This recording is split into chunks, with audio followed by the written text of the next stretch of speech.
Hi, good afternoon. Welcome to Thinking Through Art and Design at Berkeley, Responsible Design from Bits to Buildings.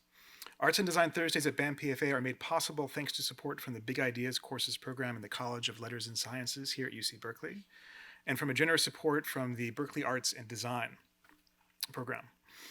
In-kind support is also provided by BAMPFA. Please welcome me in joining today Yanni Loukissas. Yanni is an assistant professor of digital media in the School of Literature, Media, and Communication at Georgia Tech. There he directs the local design lab.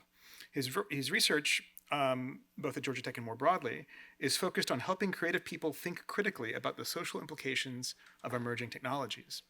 His recently published book, All Data Are Local, Thinking Critically in a Data-Driven Society, is addressed to a growing audience of practitioners who want to work with unfamiliar sources, both effectively and ethically. He's also the author of Co-Designers, Cultures of Computer Simulation and Architecture, which was published in 2012, and a contributor to Simulation and Its Discontents, which was published in 2009. Before joining Georgia Tech, he was a lecturer at the Harvard GSD, where he coordinated the program in art, design, and the public domain. Please join me in welcoming Yanni Loukissas.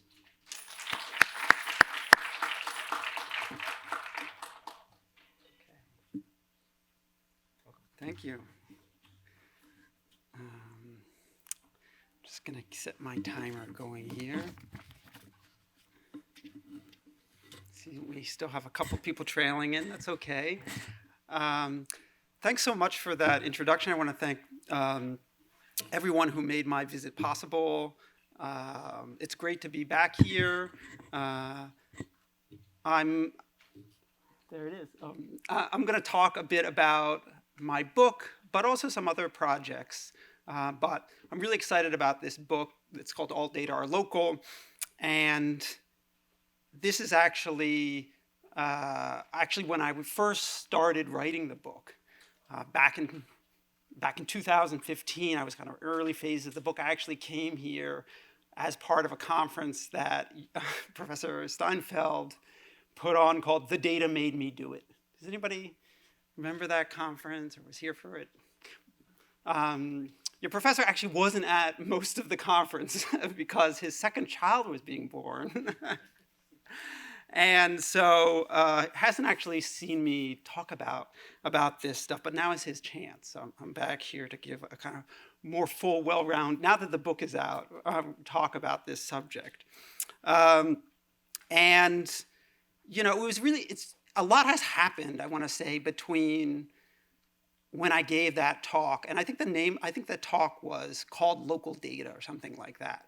But I really introduced it with this argument, all data are local. And when I say that, I just want to kind of start out by explaining that, you know, that just means that data are made by people and their dutiful machines in a time, at a place, using the tools at hand within existing organizations for audiences that are usually conditioned to receive them and to interpret them.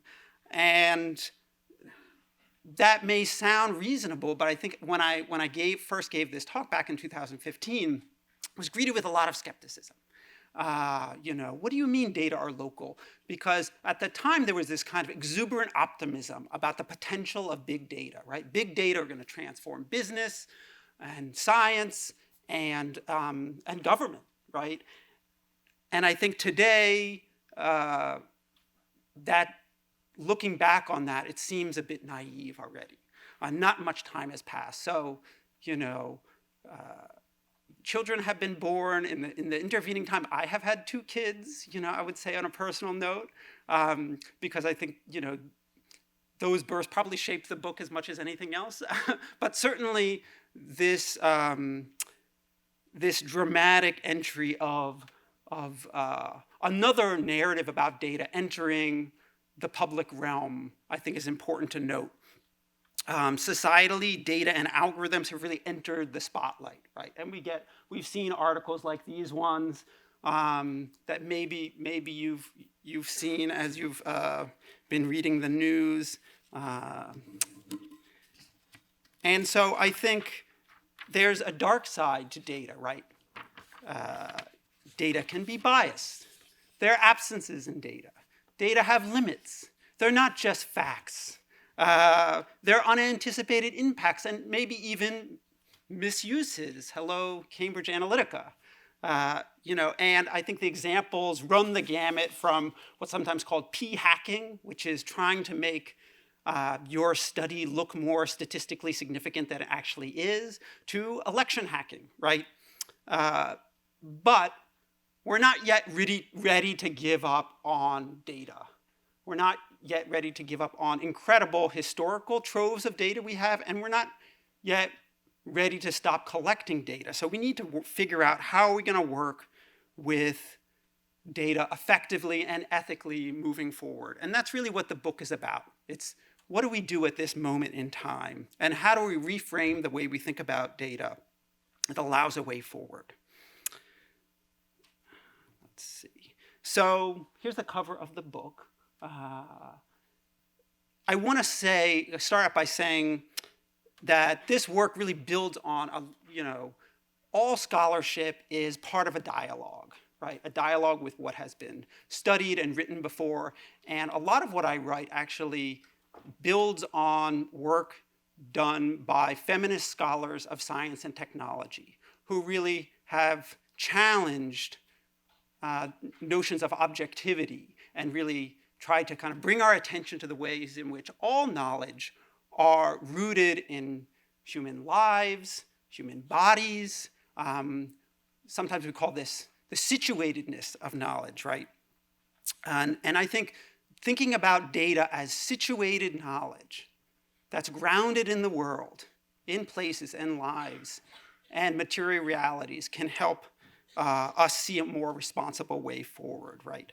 So people like Sandra Harding, that some of you might have heard of, or Donna Haraway. And often these authors have written about knowledge in terms of embodiment. My work really focuses on what's the additional importance of place? How do we think about the relationship between data that seems to be anywhere and everywhere to real places, places we live, places that data are made, places where we encounter data. Often we don't give enough emphasis to the importance of those places. Now, when I say local, I mean that in a relative way. I think that's important to acknowledge, that local can be local to this building, it could be local to this campus, it can be local to the city of Berkeley, it can be local to the state, the nation. Our planet is local to our solar system. So local really is this relative term, and I think it's useful for trying to identify the boundaries or limits of a condition. And that's why I enjoy using it. I want to start with something really concrete to kind of help you pull you into this kind of radical way of thinking about data that might be different from how you've encountered it before. Data as not just a big pile of information or a set of facts, but actually human cultural artifacts. Anybody have a guess of what this is? What do you think when you look at this? I'd love to see some thoughts from the audience. A date. Yeah, a date. This could be a date, right? Day, month, year. So a couple of years ago, and actually I think right before I came to Berkeley and spoke about this last time, I was doing this project with a student, and we were looking at dates in library data. Now, libraries keep huge collections of stuff, not just books, but maps, newspapers, photographs, and often they have a date associated with them, the date that thing was published or made. And I was curious how many different ways of writing the date are used in an institution like the New York Public Library. Has anybody been to the New York Public Library? Some people probably have. It's a very famous library, right? It's one of the most well-known libraries in the country. It's got those big lions out front and the staircase, right? So we wrote a little algorithm to try to calculate how many different ways of writing the date that collection uses. Does anybody have any guesses about what we found? How many different ways do you think this library, this is a wealthy, kind of well-funded, professionalized library, how many different ways of writing the date do they have? 18. That's a good guess. Anyone else? Don't be shy, you're not going to be, it's not a quiz. Okay, yeah. That's more like it.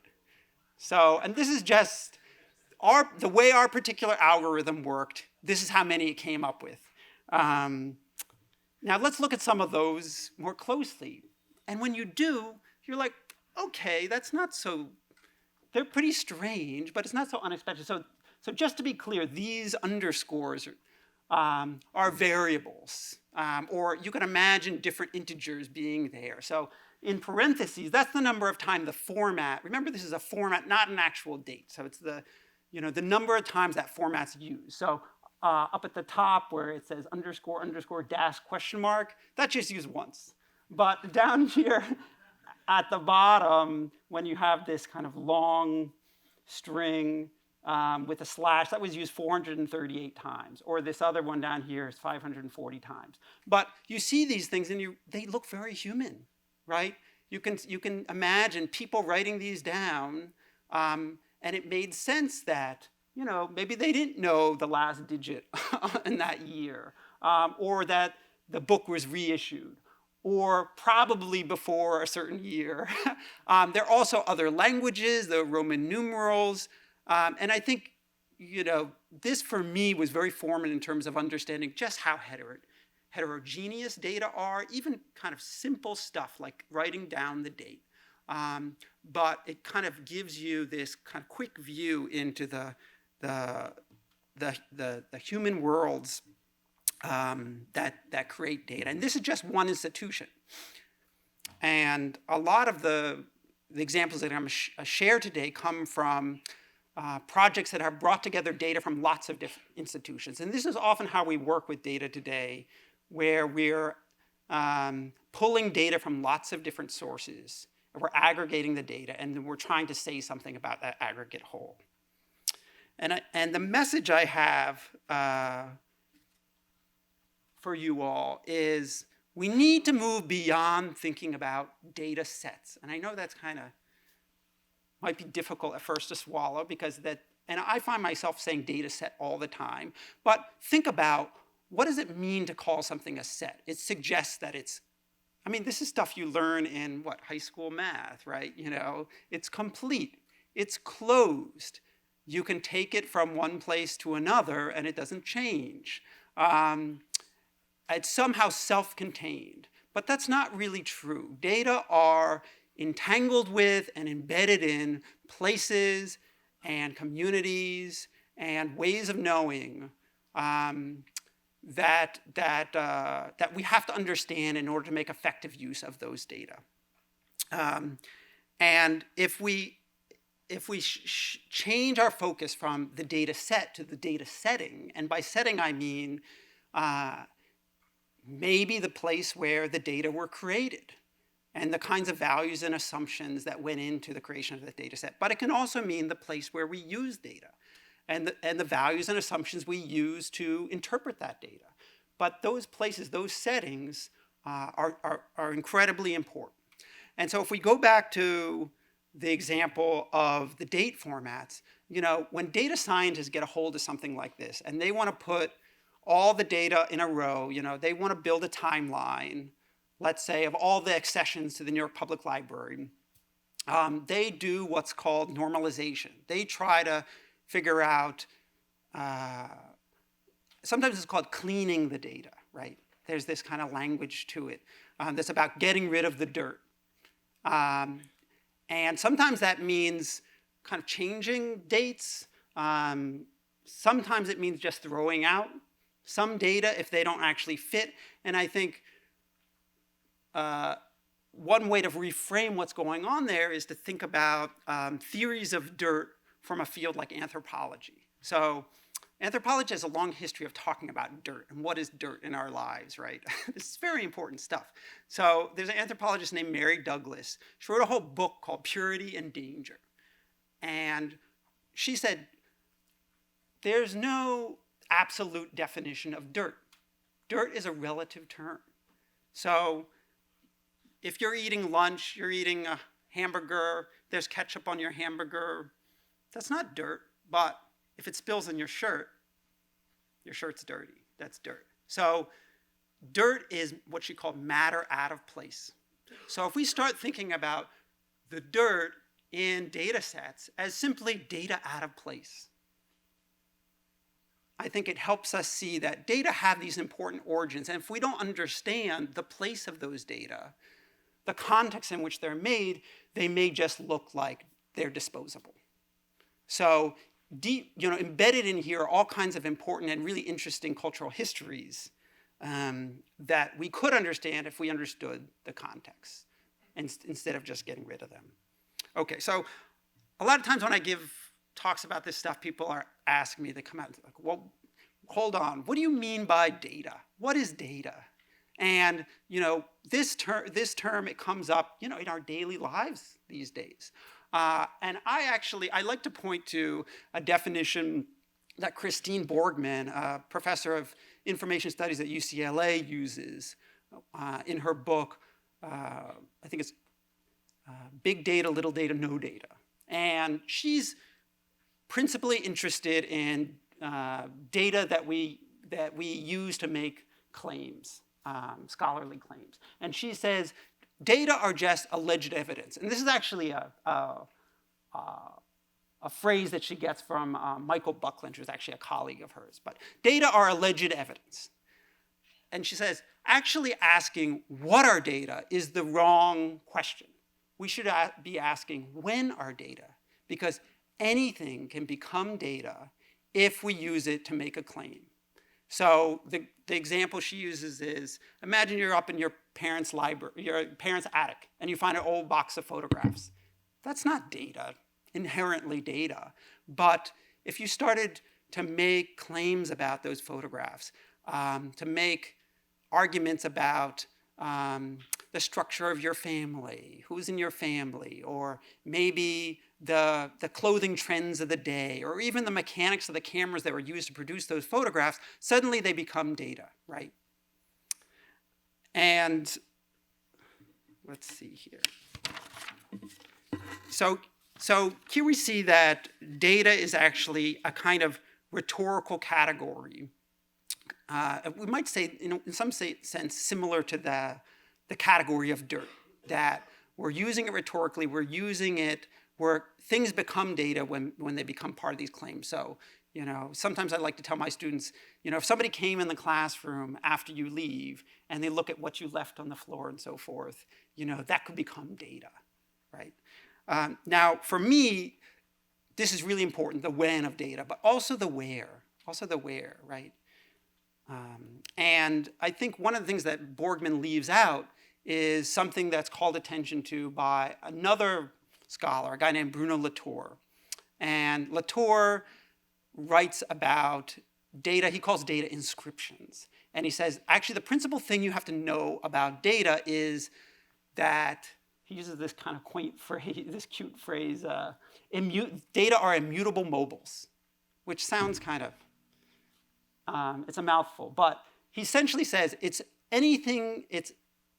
data, when you move data, you can expect that they're not going to change. And that's a crucial property of data. So when you download a data set from the internet, you don't expect it to change when it comes to your computer, right? Or if you take your computer, from here to your classroom, you don't expect the data to change. But actually, what we, for those of us who work with data on a regular basis, we find that actually it's very difficult to transfer data from one place to another. That actually we have to bring a lot of contextual knowledge and understanding along with us in order to actually make use of it and interpret it in the same way.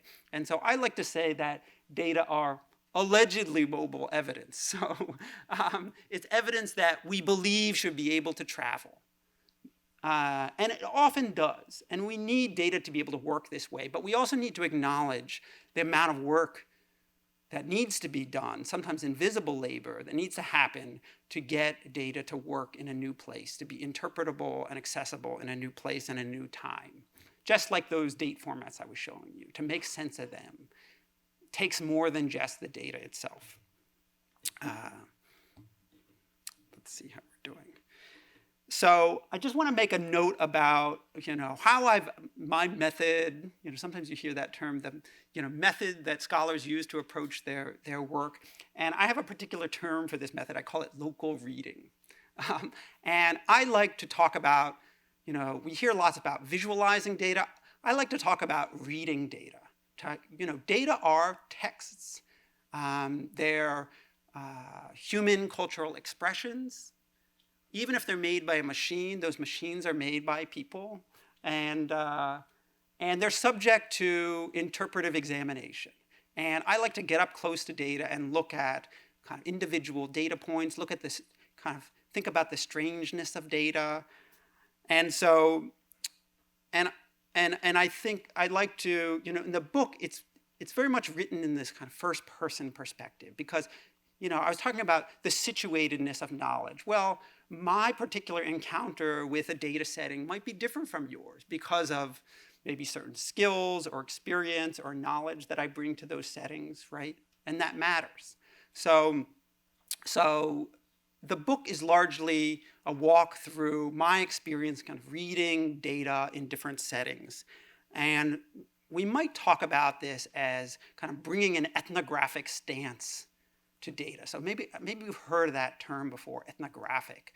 This is a method that anthropologists often use to understand unfamiliar cultures by trying to kind of immerse themselves in those cultures. And I think that's what we need to do with data.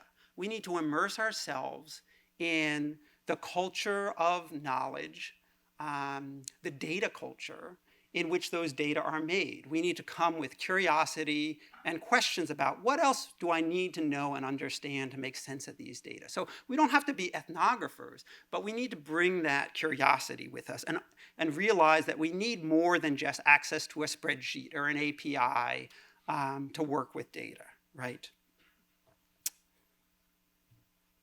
So this is just an outline of the other things I'm going to touch upon before we get to the end of this talk. I want to talk about the stakes of this work because I think I've tried to introduce some concrete examples and make some claims that are important for how we work with data.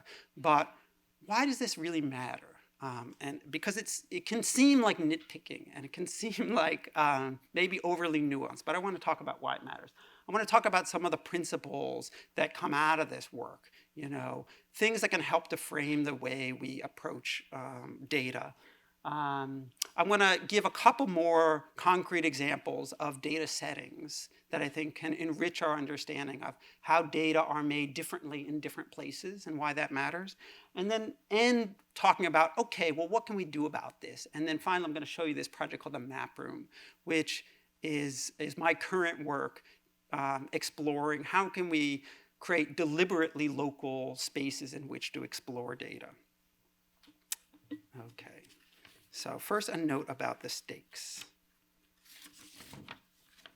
Okay, so an anthropologist named Anita Chan introduced this term, digital universalism, to describe the feeling that when we log on to a system or we boot up software, there's this expectation that we're all just users. And it doesn't matter who we are or where we are, but we're expected to be essentially the same. And it's just not true. And this idea has a long history, that place doesn't matter. And it goes back to people like Nicholas Negroponte, who started the metaLAB at MIT. Maybe you all have heard he's been in the news recently. But also people like Marshall McLuhan, an early theorist of electronic media who talked about electronic media changing our relationship to time and space and collapsing these things. And Negroponte wrote back in 1995, prophesies that being digital, you wrote this book the book's called Being Digital. Being digital meant less and less dependence upon being in a specific place at a specific time. Eventually, the transmission of place would become possible. So there's this kind of place agnosticism, like it shouldn't matter, right? And I want to read you a little bit about how I think about this, my response to this from the book. Because I always think when you're talking about a book, you should read at least a little excerpt, right, to give people this sense of the kind of texture of the writing. So I write, the diversity and the prosperity of the world's varied and contingent digital practices depend on our acceptance of data's locality. In fact, the stakes for the future of the internet could not be higher. If left unchallenged, digital universalism could become a new kind of colonialism, in which practitioners at the periphery are meant to conform to the expectations of a dominant technological culture.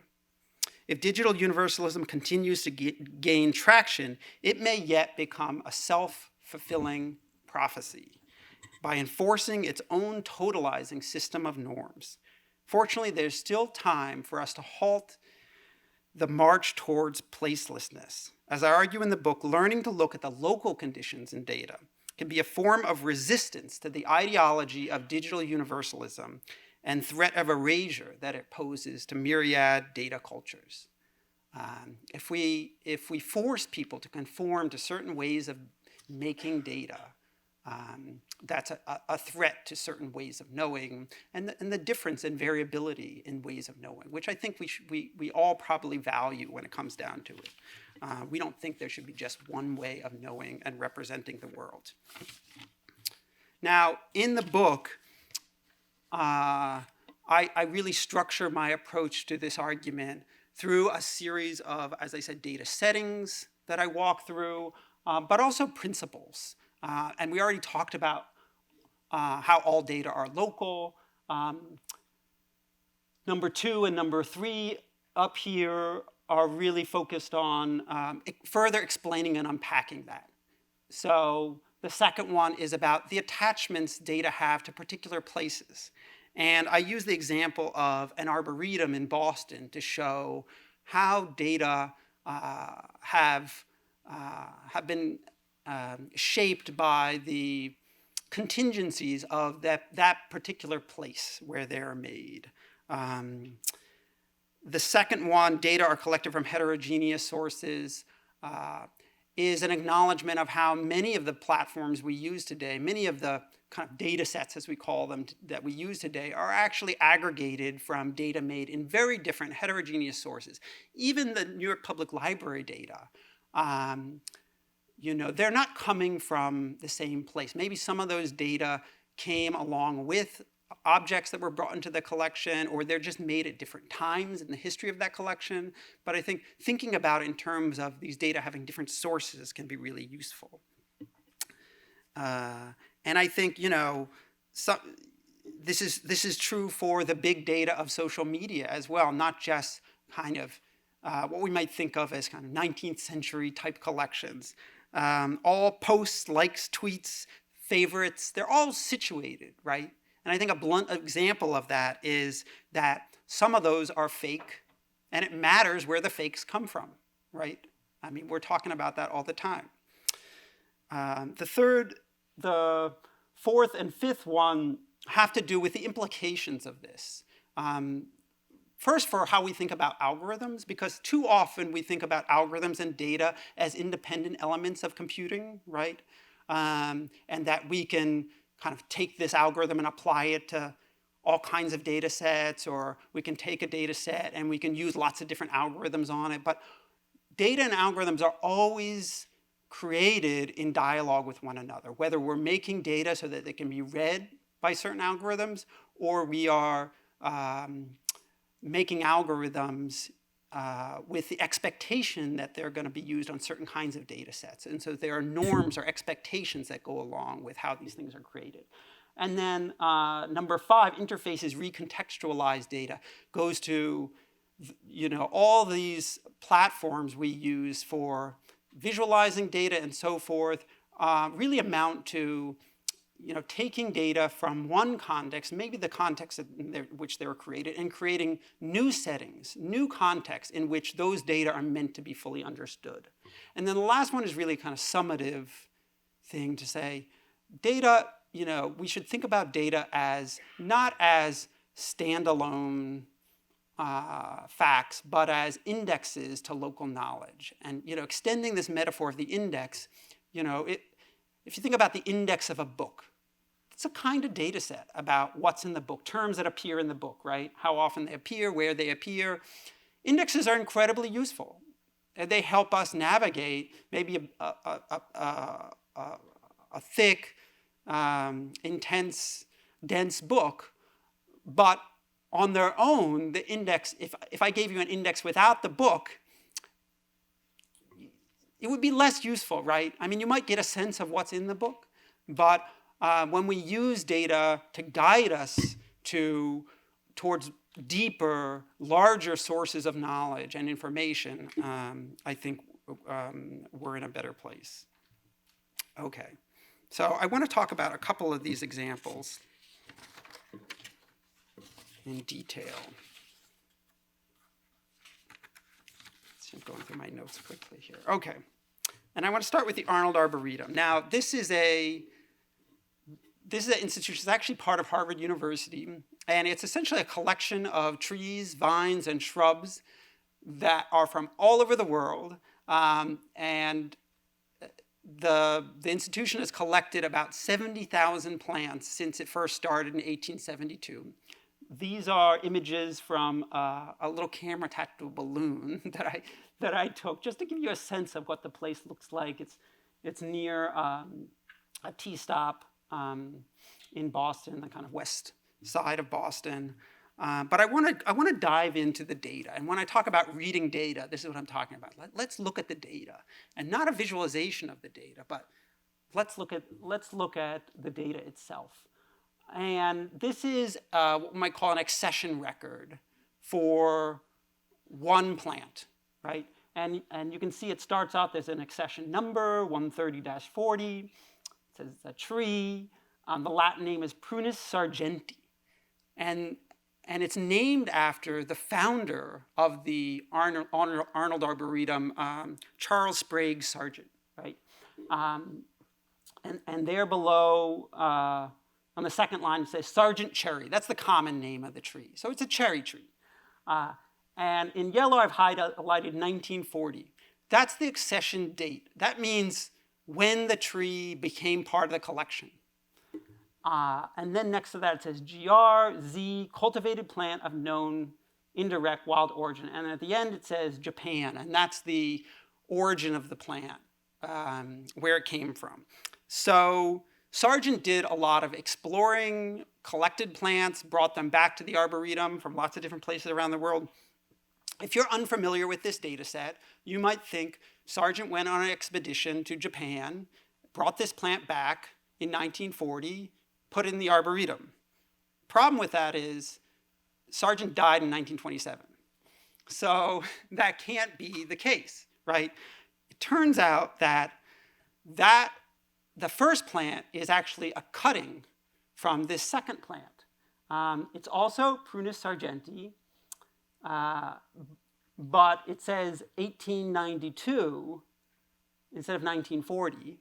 And then, so these plants are actually genetically identical, but they're two different plants. They have distinct accession numbers, and you can actually see that the format of the accession number has changed. Here it's just a long number, and there it has a dash, and after that dash is the year when it's planted. So, and then here you can see, so the difference, so for somebody who's a researcher at the Arboretum or who knows this data set, they know to look for either a Z or a W. So the Z means that it's a cutting. And there's nothing inherent about that character Z that would let you know that. Now it says plant of known indirect wild origin, but we might not know what that means. So it's just to say there's no error in this data set, but it's just to say that what the place of origin means, what the date of accession means, needs to be interpreted through a complex set of fields within the data set that you need to be familiar with. And when I started working with this data, I actually had to learn all this stuff in order to make visualizations like this. This is an early exploratory visualization I made that shows all the accessions from 1872 to 2012. And this is just a screenshot of an interactive visualization. Each one of these dots is an accession. And it's actually organized, some of you may see this, so that each ring is a year of collecting, kind of like the way that a tree, if you take a cross section of a tree, you can see that the rings represent different years in the life of that tree. So here's the whole organization, the life of the organization, and each ring is a year in its life. And I've color coded this according to the provenance type. That's what that Z or W is called, provenance type. And it's not where the plant is from, but it's how it's collected. And so the green squares are plants collected from the wild. The black squares are plants from cultivated collections. So if they're not getting them from the wild, they're getting them from other collections. And the yellow squares are cuttings from wild plants already in the collection. So if you squint and look at this, you see that there's a lot of green kind of near the center, and then there's a kind of gap where it's mostly black dots, and then there's this ring of green and yellow in the outside. And actually knowing about provenance type helps you to see the whole history of the organization in a different way, because what happened in the 20s, the reason you're seeing the wild cutting stopping during the 20s is that the USDA discovered that the Arboretum was bringing in all kinds of invasive bugs along with these wild plants from other countries.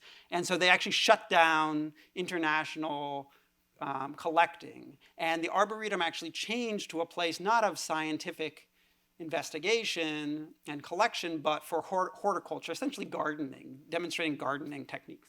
And it wasn't until the late 70s that it was the centennial of the Arboretum when they reopened the scientific mission of the Arboretum. They started to collect plants from the wild, from all over the place again. So, making this visualization helps you to see these kind of three distinct eras in the life of the Arboretum and understand so much about how plants fit into that. So it is really important to understand the context that data are coming from. And you get that by talking to people who are involved in making the data or who work with the data. So it's not a big secret, but you have to be willing to see that it's not just about downloading data and mining it for the answers to your questions. You really have to kind of dip into this larger, broader pool of local knowledge. See these data as indexes to local knowledge. Let's take another example, and this is from a collection called the Digital Public Library of America. And here we get to see a more heterogeneous set of sources. Now, the Digital Public Library of America is actually a place where, or I should say a platform where data sets, digital collections from libraries, museums, and archives across the country are brought together, and you can examine them or search them in one place. So you have like one search bar, and we're all very used to at this point seeing like search as the way, keyword search as the way to dig through a data set of any size. And here you can see at the top it says they have 21 million images, text, videos, and sounds, and you're gonna explore them through this search bar, right? The problem is those the data that describe those collections, what sometimes called metadata, are created in lots of different ways. Remember, data are created differently in different places, and it matters how they're created. So this collection is drawing together data from universities, from places like the University of Georgia system where I work, places like the Smithsonian, and sometimes, or always, I should say, those data harbor traces and values and assumptions that might otherwise be invisible. And I want to tell you a little story from the Smithsonian. And this was a story told to me by a former curator of the Smithsonian, Maria McWhorter, who is an African-American woman, a historian. She worked at the Smithsonian for many years. And one day she decided she was going to type in black to the search bar of the Smithsonian collection to see what she would get. And she got all kinds of objects related to black culture or black artists. And then she typed in, and here's some, I tried to reproduce her search, and you can see some artifacts here. And then she typed in white, and she got an entirely different set of objects, mostly that had to do with, let's say, the color of the paint used to make them. Or maybe you can see the White River, so the name of a place, or the name of a person whose name was White. Almost nothing about white as a racial identity. Now, what did she take away from that? Well, here, blackness is something, at the Smithsonian, blackness is something that is traced, it's tracked, and whiteness as a racial identity isn't. In other words, it's understood to be the default. It's the norm. And blackness is a divergence, is a difference that needs to be tracked. And when we talk about collections having inexplicit values and assumptions, there's assumption here of white supremacy, right? And when this kind of data set gets ingested into something like the Digital Public Library of America, we lose sense of that. And here it's so subtle because it's really the absences in the data that matter, right? Not something that we can even really see. And often we can only understand these ideologies in data production through comparison, through seeing how is data made differently somewhere else? How do we collect data differently about objects from white culture as opposed to objects from black culture? Okay, the last example that I want to talk about, let's see how we're doing in terms of time, comes from another platform that ingests data from lots of different places. It's called Zillow. Has anybody been on Zillow? I know you guys are kind of young. Well, a lot of people. Okay, so maybe this is one you're more familiar with. This is a marketplace for housing online. And they draw data from counties all over the country. And again, you get this search bar, and it says, find your way home. It has these kind of enticing messages. And this is an example of, I talk about interfaces recontextualizing data. Now, what does that mean? Well, it means that Zillow creates a new setting in which data about the housing market or about housing in general are meant to be fully understood. Context doesn't necessarily mean just the place where the data are made. It's also the place where we encounter data, right? So we have to be mindful of these contexts. Here you can see, the result of a search in Atlanta, and you can see these red dots are homes that are for sale or rent. And sometimes designers talk about this as a frictionless interface. Has anybody heard that term before? And okay, maybe not many people, but interface designers talk about killing friction.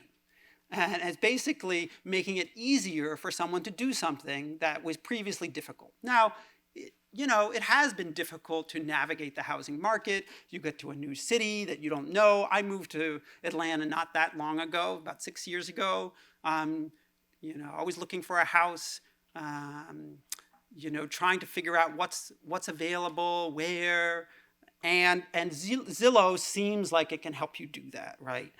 The problem is they're drawing data from things like tax assessments. And if you interview someone from the tax assessor's office, which I've done in Fulton County, they will tell you that the data is full of errors. Well, why? Well, mostly because it's generated by a model. There's no absolute value for properties. We can try to estimate what the value of a property is using a model. We can look at recently sold homes, but for any of you who might have been involved in a home sale, you know how much emotion goes into buying and selling homes. These are very kind of contingent values. And so that's okay from the tax assessor's perspective, because actually when they make a tax assessment for your property, which is essentially, telling you, it's a calculation of how much tax you owe, right, based on the value of your property. It's meant to be part of a social process where you can actually contest that value and can say, actually, that value is too high, and you can, there's a whole process you can go through. You might say, like, you have the square footage wrong, or, and here the data is taken out of that social process and it's treated as just a fact to create what Zillow calls zestimates for not just homes for sale, but every property in the country. And here you can see an example from Atlanta, from a neighborhood called the Old Fourth Ward. And there you can see it's coming soon. This is actually a house that's on the market. And under it, I don't know if you can see, it's kind of small, but it says the Zestimate. And it's their property value estimates, their kind of proprietary term. And, they don't publicize how they come up with this value. And here, it's actually quite close. It's 649,900, and the Zestimate is 649,025. But the truth is that Zestimates are only within 4.5% of the sale value about 50% of the time. So they're not great. And a lot of people, particularly real estate agents who don't always like Zillow, will tell you this is like close to a coin toss. But these kinds of estimates are actually quite really tantalizing to people. And maybe some of you have been on Zillow know that, kind of checking in, and they're updated every day. So you can always check in, what's happening with the value of my home? Or, I saw this house I really liked the other day on this street. Let me check what the Zestimate is. And they don't seem to cost anything. You go on Zillow for free. Of course, they're, the platform is supported by advertising, so you're not paying to get these estimates, but they're invisible societal costs. And they have to do with the fact that Zillow is shaping a new culture of real estate, right? And really stoking the kind of, on one hand, desire for, maybe I could have a better house. Or maybe I could sell my house and make all this money. Or anxiety. Oh no, the property value is falling in my neighborhood. Or I'm never going to be able to, sell my home. And that can amplify fluctuations in the market. And those kinds of fluctuations have huge impacts for low-income owners and renters, whose taxes may fluctuate. Because if you come in and you buy a house in a neighborhood that's kind of where property values are increasing, and you're paying kind of more than they might have, you're actually raising the amount of taxes that they have to pay. And of course, this changes from one place to another. So it is very contingent, because I know in California, the rules around taxes are different from in Georgia. In Georgia, there are actually very few protections for low-income people who own property or who are renters, and tax assessments are changing. And in a place like Old Fourth Ward, I don't know if anybody's been to Old Fourth Ward or knows about it, but this is where Martin Luther King Jr. lived and where he's memorialized today. But on Zillow, it's just a collection of property values on the rise. So there's a way in which, deracinating these data, kind of pulling them up from the roots of where they're created, and recontextualizing them for this consumeristic market, does a kind of injustice, a very real injustice to real places. And this is a historically black neighborhood, which is now really changing very fast. Sometimes we talk about this in terms of gentrification. Affluent people, usually white people, moving into a neighborhood, displacing people of color. So there are real local implications to these kinds of changes. I think I have a couple more minutes, right? How am I doing on time? Okay. So I'm going to try to go through some of this a little quickly, but sometimes students ask me, okay, you're making data a lot more difficult for us. We can't just download things. And this is my little guide to what do you do with an unfamiliar data set that you're first encountering. First, you read it. You actually look at what's in the data. You approach it with curiosity. Why do the data look like this?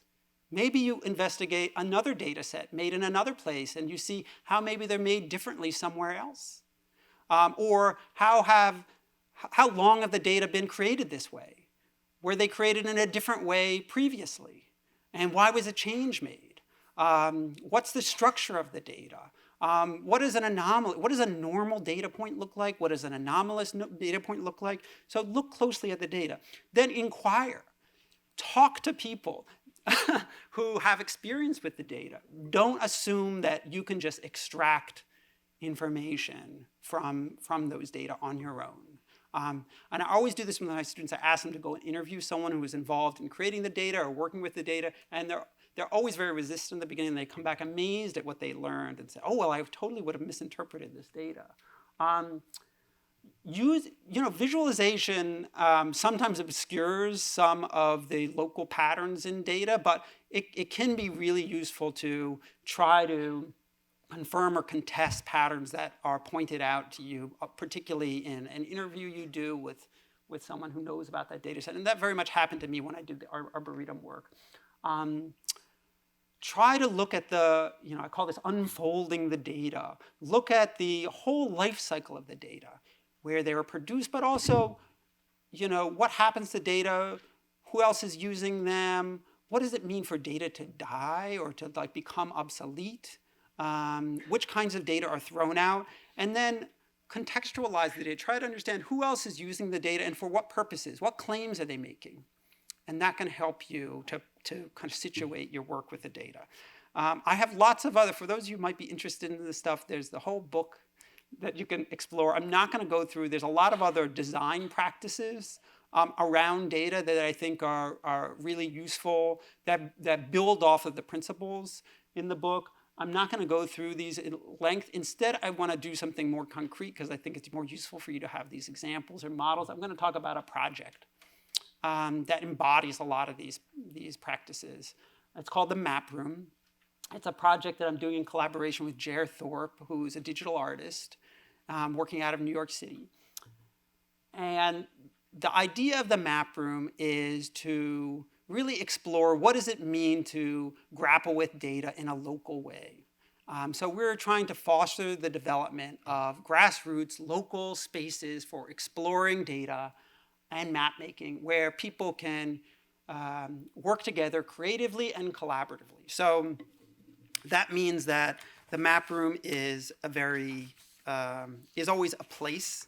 It's not just a thing you use on any device you happen to have with you at the time to look at the data. Let's see. It's a social context, so you're not looking at the data on your own. You're looking at it with other people. It doesn't assume that the data themselves are enough for understanding. And it's really it's a place for making maps about where you live, where you work, places that you know already.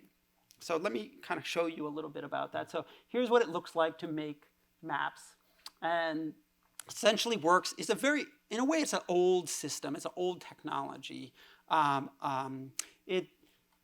an overhead projector that projects a map using a custom software that we built onto a surface that we've built that's about the height of a seat. And it's very much like a stage. And you can lay out a paper there, and then you can trace onto that paper different elements of the projection. You can turn on different data layers, and you can construct together your own representation of a place you know well. And it has to be a place you know well because it really relies on you kind of drawing on, remember I've talked about local knowledge, your local knowledge of the place to understand, what is this particular street? seeing different data there, not taking the data at face value, maybe sometimes saying like, actually the data don't conform to my experience of this place, and therefore maybe I should be suspect of them, or maybe I know something that's absent from the data. It's a very accessible system. The only thing you have to know how to use is a marker. And so, both young and older people have used the map room in different places, and you can see kind of what these maps look like. This is on the left is Dr. McLean, who's an environmental justice activist who we're working with in Savannah, Georgia, on a project that has to do with mapping the dangers of coastal flooding that come with hurricanes. We just had Hurricane Dorian recently. On the other side, there's a visitor to an open house that the Atlanta Planning Office had, and asking people to make maps of downtown Atlanta. So it's a very accessible system. Here's the kind of bare bones of the version that we've set up in my lab. This is just one version. There are many versions of the map room. Actually, Jared Thorpe created a version in St. Louis the year before we did this. And we've been working with him to create map rooms all over the place. And there's been one in Philadelphia, New Orleans, as I said, Savannah, Boston, and we've had lots of expressions of interest. And you can see there's an overhead projector. And here in my lab, we actually did something funny. We put the projector on a rail, and that allows the projector to move back and forth, and you can create these really long maps. So the maps are actually 16 feet long, sheets of paper. And after you finish making a map, you can take that map and mount it. It becomes an artifact for exhibition, and it really kind of has a presence in the world. It's not just kind of stuck in the software, so to speak. And you can make those maps, because you're making maps on paper, you can use markers, you can use paint, you can attach photographs. I won't go into this, but this is a kind of technical diagram of the system we have in my lab. There's a projector. You actually use an iPad to select the place that you want to map, and then a computer which is connected to the projector feeds an image onto this table where you make your map. So the project is really trying to challenge our assumptions about how digital maps should work, that they should be composed entirely of abstract data sets, about often mapping places that we don't really know. We're trying to map at a distance. And this tries to connect data to our lived experiences and to make it a social process. And here's some maps that I've made with students. You can see they have photographs on there in addition to hand drawing. So it's a kind of hybrid hand-drawn digital artifact. And the students or the participants get to decide how they want to make their marks, what the data looks like on the paper. So the projection is always just a kind of a suggestion, right? And you can interpret it in your own way. And it really kind of calls attention to the need for you to interpret those data. So here they're mapping a project in Atlanta called the Beltline. I won't go into the details of it. Here is another part of the Beltline. Here's a kind of close-up. You can see they have to agree about the visual language they're going to use to make their maps. People can put whatever they want. There's nothing, you can't make a mistake. So somebody kind of wrote I was stuck in traffic here. Somebody wrote, I can't even read that there. But, people are inventing their own system. And this is super fast. They made these maps. Each of the maps was made by 17 freshmen at Georgia Tech working together for an hour with no prior training. So it's a really cool way of kind of engaging with data about the place you live, but also kind of bringing into that process your own local knowledge, what you know, and not treating data as kind of authoritative facts, but rather as kind of one way of knowing that you need to contextualize and think about how it works in relationship to your own experience. So we really want to bring people together to examine, to challenge, and redefine the stories that We might think data from, let's say, something like Zillow tell about the places we live, right? We've used this in lots of different places. This is a more portable version of the map room. And we're using it in New Orleans. Here you can see the kinds of drawings people have made. And then we can project data layers onto that. So we're looking at data about gentrification and kind of mapping that or projecting that onto like where people went during their visits to New Orleans. This is a map room we're setting up at a high school.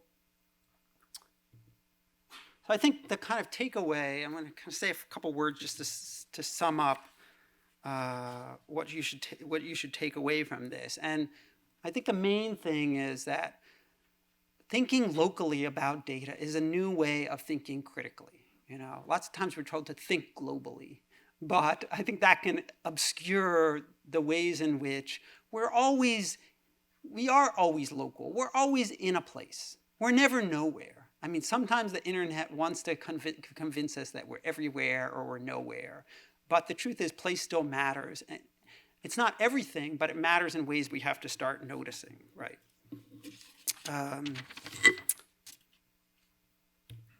This is not the work of one person. I work with a lot of students. I just wanted to put up the names of student collaborators that have worked with me over the years on parts of the book and on the map room. And then I wanted to add this for you all. I know, Kyle mentioned you're interested in kind of reading beyond maybe the particular book I've talked about today. And these are some sources both in what's called data studies sometimes, which is inquiring into the social lives of data, and data visualization, but critical data visualization. And that means kind of using data visualization as a form of critical thinking about data, to investigate the assumptions behind data and so forth.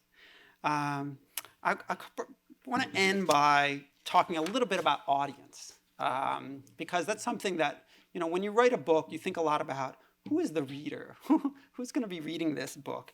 And I can certainly think of some people in the Bay Area that I would like to read the book, that I think could benefit from it. But my first audience is always my students. I think about what do I want my students to know based on experiences I've had. But of course, I also try to think about that broader audience, which can be sometimes difficult and abstract. And it's one thing I've done is actually think about, I mentioned at the beginning of the talk that I had 2 kids during the time I wrote this book. Sometimes I think about, will my kids ever read this book? And if they do, they're not in my field, but they're going to exist in this data-driven world, right? Data's not going away. And what would I like my kids to know? And it's this, and I think this is something valuable for you all to take away as well.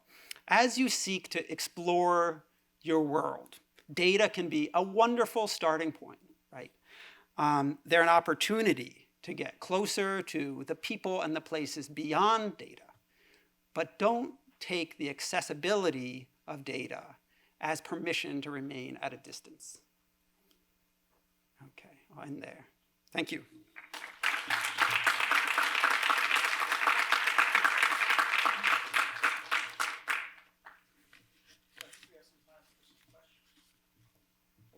Yes.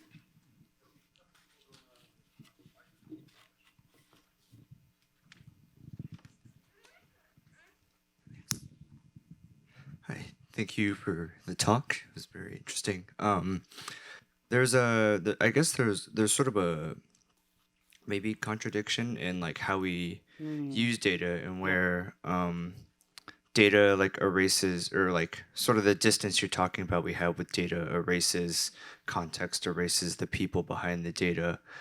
But at the same time, and that's partly because of, like data is sort of consolidated in these like, huge monopolistic corporations. But at the same time, that's also what makes, for most of us, that's what makes data extremely useful. The fact that it is sort of contextless and sort of just applies generally everywhere. And so how do we resolve this sort of contradiction with our usage of data? I don't think it's that data is useful because it's contextless. I think data is useful because it allows us to have access to places and circumstances and phenomena that are unfamiliar, that are in a different place. But that doesn't mean they're from no place. I think that's the crucial distinction. Just because they're from another place or another time doesn't mean they're placeless. And so we have to acknowledge that it's not enough to just have access to data. We also have to understand the broader systems, the knowledge systems that those data were developed to work within. Because data are never meant to be used on their own. And I've seen this again and again in projects I've done where data are always meant to be part of a process. And whether that's scientists collecting data on phenomena that they're interested in, or curators using data to organize their collection. In the creation of these data, there's never the expectation that somehow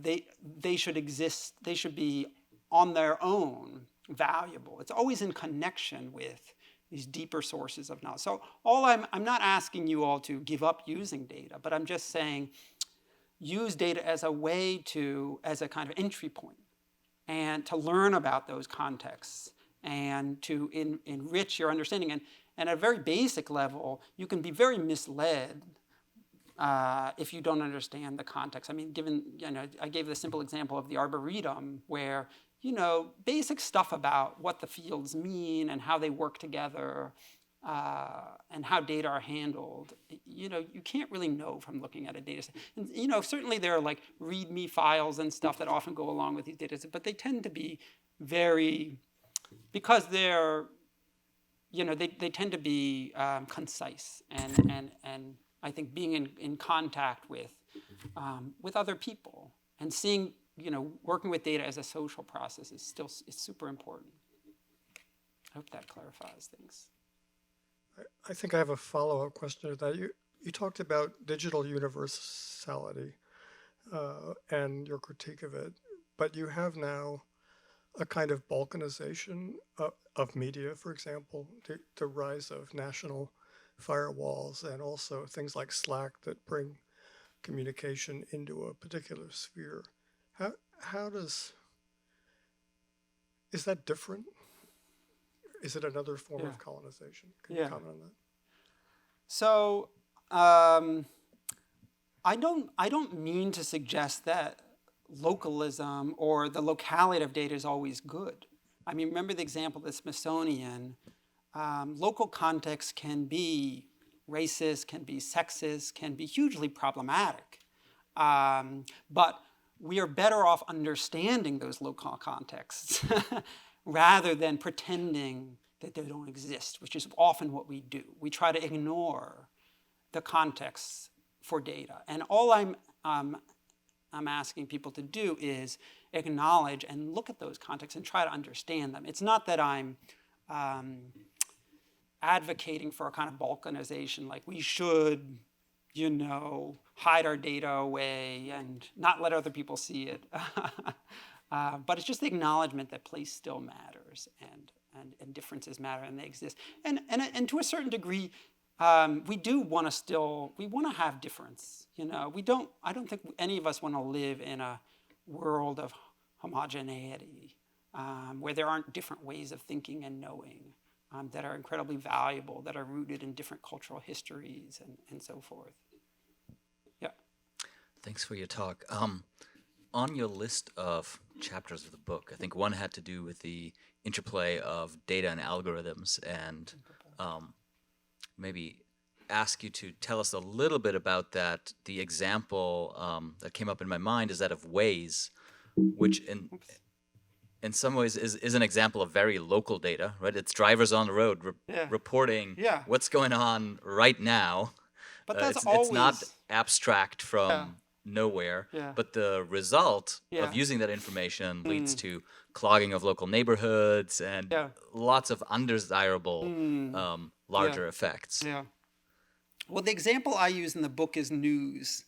And actually there's a project not far from here at UCLA called Newscape, which, similar to the Digital Public Library of America, brings together news from different sources. Most of it is broadcast news, but they have, newspapers and digital news as well.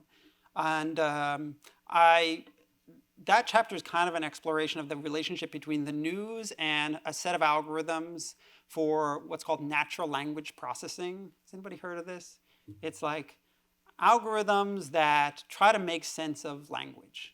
Now, even that phrase, natural language, has a lot of assumption. There's an assumption buried in there about how language works and that we can expect language to operate in certain ways. And the truth is, language is dynamic. Even one language is dynamic. It's always changing. It's used in different ways in different venues. And natural language processing algorithms, particularly, most of the algorithms we use today were trained on a single corpus, believe it or not, from the Wall Street Journal from 1987. And it's highly specific. Remember I said all data are local? And it's like 1 million words from the Wall Street Journal that were, in order to train these data, you have to go in and label the use of different words and train the algorithm to see, what's a verb, what's an adjective, what's a noun. And it takes a lot of work for trained linguists to go in and do that. So it's very expensive to replicate that. And so if you take algorithms trained on the Wall Street Journal from the 80s, and you try to apply them to, let's say, Twitter or even CNN, you get, first of all, a lot of errors. But there's a certain expectation about how language works built into that. So I think but that goes for a lot of different algorithms and data sets. So now we're finding a lot of facial recognition algorithms are trained on mostly white male faces. And so they're not good at seeing other faces. So these algorithms, because of the data they're trained on, have particular kinds of assumptions.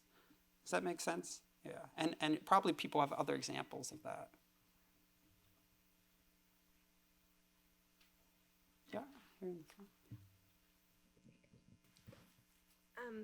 It's a little disorganized, so sorry if it's hard to follow. But I was thinking about a lot of the things you talk about are from archives. And in the archive data, there's always a reference to a physical object.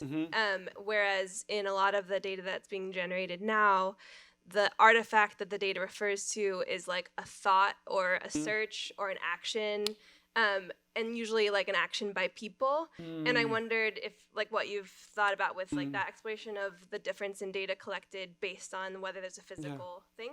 And I also just wondered if you had any additional thoughts about the idea that obscuring placelessness of data, or creating a placelessness around data, is obscuring like power and ownership, because so much of the data created based on our thoughts and feelings and personalities is actually owned. And so I wondered if you had any additional thoughts about those things. Yeah. So I think the first point is very astute, and I have, in writing the book, I drew on, a lot of my experience comes from working with collections of different kinds. Even Zillow is a collection of houses or a collection of properties. And so there is a particular orientation to the examples of the book, which I think is important to acknowledge. They all also happen to be very American examples. And part of that has to do with the fact that I am here in the United States, and a lot of my understanding of these data sets comes from my proximity to them, right? But I do still think that other kinds of data sets like Twitter data, when you tweet, you're always in a place and you're tweeting at a particular time, and that matters. And we see that in the news, we talk about, advertising, where advertisements came from, who was paying for them. So we acknowledge on one level that these things matter, but at another level we want to pretend that they don't, because it makes working with data messy and making kind of conclusions from the data, drawing conclusions from the data difficult. So I do think that those kinds of I do think that all those data are traces of events that happen in real places. So there's no such thing as data that's from nowhere, that's placeless or disembodied, right? This whole, I think, in a way, we all have kind of been blinded by this idea of like cyberspace or like virtuality, that somehow like, the internet is this non-place. And, a lot of this was coming from writing from, people who advised me, like Bill Mitchell, and, talking about like, the cyberspace is a new kind of place that's detached from the real world, but it's not. So I think we have to think about what is the role of place in all those activities. Your other question about power, now I'm trying to remember exactly how you phrased it. That the placelessness is about obscuring power, or that data is owned often by a large corporation, and data about our thoughts and personalities is owned and not accessible to us. Yeah. If we wanted to leverage or think about that locally, it's owned in the Bay Area. Yeah. I mean, all this data is sitting somewhere on a server. It's not, the cloud, in case you haven't realized yet, there's no such thing as the cloud. There are computers, sitting in big boxes and big buildings that are holding all this stuff. They're always somewhere, right? So a lot of the placelessness comes from the desire for these systems to work everywhere. You'll hear this from, Facebook or Twitter or these various social media platforms, that they want to connect the world, or, they want these platforms to work everywhere, and it shouldn't matter where you are. And I think that's why they try to downplay the importance of place, or make it matter less where you are. But it does matter, yeah. Thanks, Yanni, for your talk. I just wanted to say, this is inspiring, especially as a practitioner. And I think there are, lots of interesting bits here that I think can inform the practice of AI and ML practitioners. I kind of wanted to circle back to your discussion on natural language processing. For one, I wanted to kind of get your opinion on natural language as, in some sense, kind of an encoding of data, and one encoding that changes over time. You mentioned the Wall Street Journal data set for training these models on. I think more contemporary models such as BERT and GPT-2 have been trained on Wikipedia, something like hundreds of thousands of works of fiction. And GPT-2, interestingly enough, on outbound links from Reddit, which have received above, I think, 3 upvotes, which gives some, I think, maybe more of an approximate picture of what a fuller body of statistical representations of language are. And so I kind of wanted to ask you about your view of language being local and language being universal in terms of these algorithms, and that the Common Crawl data set, which was used to train GPT-2, kind of approximates maybe a general use of language. Would you argue that there is such thing as a general use of language, or is language only local as data itself? Weizenbaum was this professor at MIT who created the first chatbot called Eliza. Often like to say there's no such thing as a general language processor, not even a human. And I do think language is incredibly local. And actually, there's someone who does a lot of great work on this, is Jacob Eisenstein, who was at Georgia Tech for a long time, and now he's at Google. And I'll actually give a plug for, he has a new book out on a textbook about natural language processing, which you should all go buy. And he does a lot of work on trying to understand the locality of language expressions, and so I think that's super important work. There are these other. You're right to point out that particularly recently, there's been a broader set of models used to train these algorithms. And actually, you'll see specific models like Amazon. Jacob was telling me that Amazon will hire people specifically to create new data sets, that are about the kinds of objects that Amazon has on its website. So you get these, in a way, it's a reinforcement of the understanding that language is local, and you actually need like a local model to work for particular kinds of language, whether they're descriptions of consumer goods or something else. And language is also changing all the time. And I think linguists know that. I don't think people in computational linguistics are naive to this. So I do think language is local, it's dynamic, and I think one of the things that even just this new modeling or these new attempts to look at, okay, we can't keep relying on like the Penn Tree Bank and the Wall Street Journal to drive natural language processing algorithms. We need new corpora, we need new texts, is the acknowledgement that language means different things in different contexts. So, and language is always within its own cultural context. And so often, we expect language alone to, one of the big problems with Newscape databases, a lot of it is based on closed caption texts from broadcasts like CNN, right?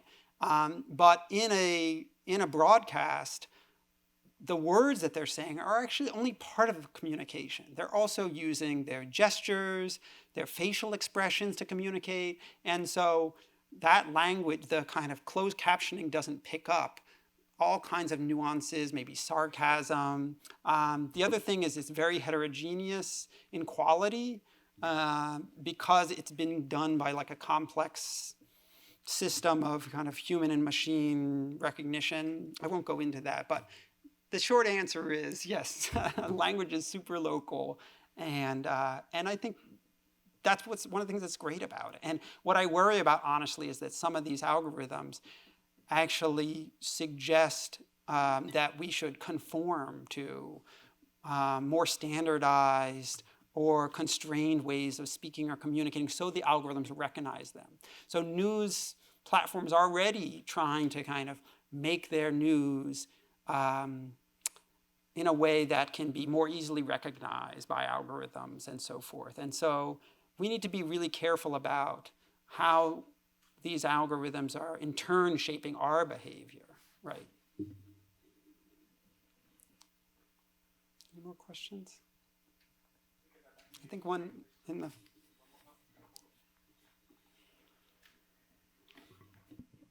Thank you so much, Yanni. I think your talk is outlining the things that not only us as an academic community, but us as citizens really need to be thinking about today.